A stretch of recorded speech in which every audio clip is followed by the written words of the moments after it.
Što svadbe trube kad voze okolo. Da vide budalu koja se ženi, da ima 1000 svjedoka. Čovječe.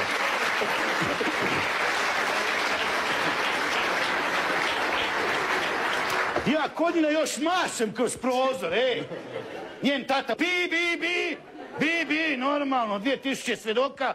Evo 2000 svjedoka. Da si rekao da, pa kad si konj.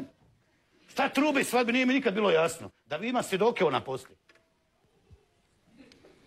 Ljudi moji, prebračni ugovor je obligatan. Mi ćemo sad složiti jedan ugovor. Kako? Stavite svi naslov predbračni ugovor. Možete PBU. PBU. Ko je? Sa 2 trbuha ili 1 trbuh? Kad trbuh? Što čem pričaš? B sa 1 trbuhom ili B sa 2 trbuha? Mislim...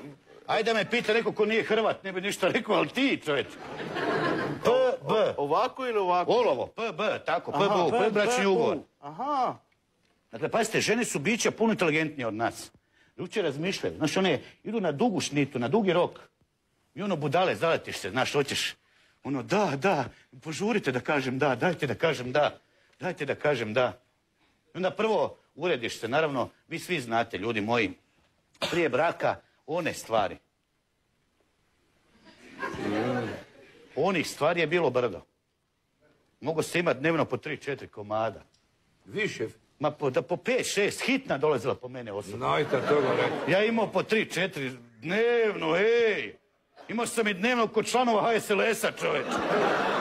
Koliko hoćeš, 3-4-5, razvaljuješ.